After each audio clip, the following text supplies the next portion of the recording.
कर के सबको खिलाती है माँ, भूखे रह कर के सबको खिलाती है माँ, भूखे रह कर के सबको खिलाती है माँ, भूखे रह कर के सबको खिलाती है माँ। मेरी माँ, इनकी माँ, सबकी माँ, मेरी अच्छा सोच। वो पहचान कर जिंदगी गुजारना शुरू कर दे तो फिर मेरे दोस्तों अल्लाह रब्बुल इज्जत की ज़ात आली से 100% यकीन है हम दोनों जहान के अंदर में कामयाब होंगे।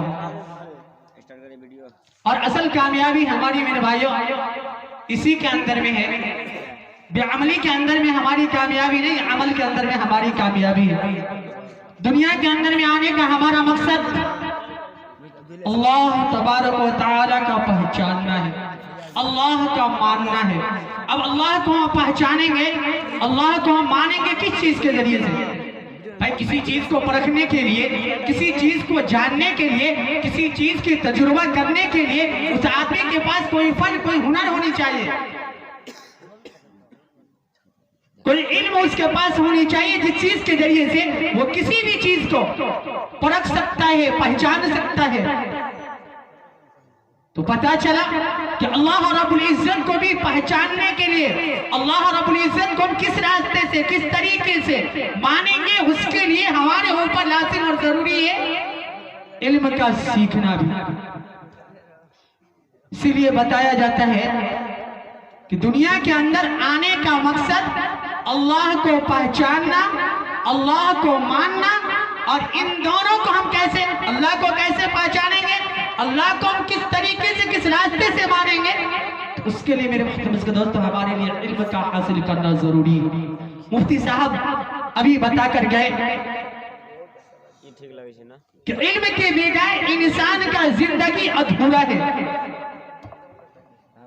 हमारे मुआशरे का सुधार, हमारे सोसाइटी के अंदर में दीनी माहौल, हमारे मोहल्ले के अंदर दीनी माहौल पैदा करने के लिए सबसे पहली जरूरी चीज जो है वो मेरे दोस्तों इल्म है।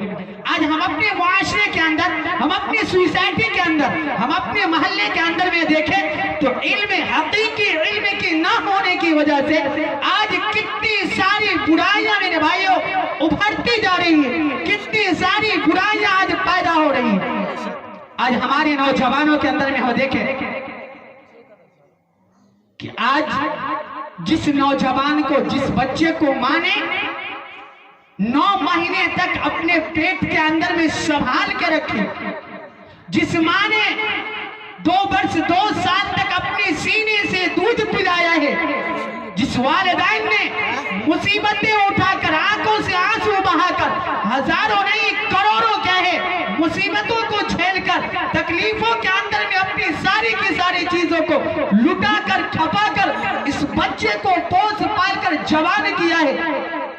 आज हर वालिदैन अपनी गिरबान के अंदर में झांक कर देखे कि किनके औलाद, किन वालिदैन को अपने माँ बाप को कितना एहतराम और इज्जत करता है।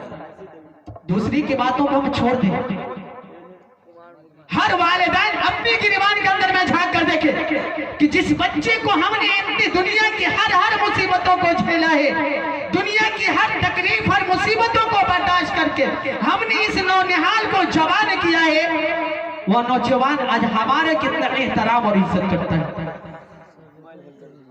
उनके वालिदैन सामने खड़े हैं, वो किस अंदाज में, किस तरीके से, किस लहजे में बात करेंगे। मेरे भाइयों आज के मुआशरे के हमारे नौजवान को इतनी भी सलीका और तमीज अदब की जिंदगी के अंदर में बाकी नहीं। किस वजह से? इल्म की ना होने की वजह से। अगर मेरे भाइयों हमने उसके बचपन से सही सांचे के अंदर में ढाला होता, दीनी माहौल के अंदर, दीनी सोसाइटी के अंदर में हमने उसको परवरिश की होती, तो फिर मेरे दोस्तों आज ये हमारा नौजवान, आज हमारा भी एहतराम, हमारी भी इज्जत, हमारे मुआशरे के एक एक फर्द की, जवान तो जवान, बूढ़ी तो बूढ़े, और नौनिहाल बच्चे का भी वो एहतराम और इज्जत करता। लेकिन आज है हमारे मुआशरे का ये इल्म की ना होने की वजह से अल्लाह को पहचानना, अल्लाह को मानना तो दूर की बात है। इसलिए मेरे उसको दोस्तों तालीमी बेदारी और इस्लाह मुआशरा का मकसद यही है कि हमारे बच्चों की जिंदगी के अंदर, हमारी जिंदगी के अंदर इल्म की बेदारी आ जाए। हमारे बच्चे दीनी इल्म हासिल करने, किस तरीके से दीनी इल्म को हासिल करे, कैसे हमारा बच्चा आगे चलकर एक इज्जतदार, एक एहतराम करने वाला बने, हमारे मुआशरे के अंदर से बिदात और खुराफात किस तरीके से मिट जाए। अगर मेरे दोस्तों आज के दौर के अंदर हमारे बस्ती, हमारे मोहल्ले के अंदर चंद अगर निगरां, चंद जिम्मेदार अगर मन बना ले, दिल के अंदर ये कुरान और ये फिक्र पैदा कर ले, हम अपने मुआशरे से, हम अपने मोहल्ले से, हम अपनी बस्ती से एक एक क्या नाजायज रसूमात को, एक एक बिदात और खुराफात को मिटाएंगे तो खुदा पाक की कसम मेरे मुख्तरम दोस्तों कोई मुश्किल बात नहीं, बहुत आसान है।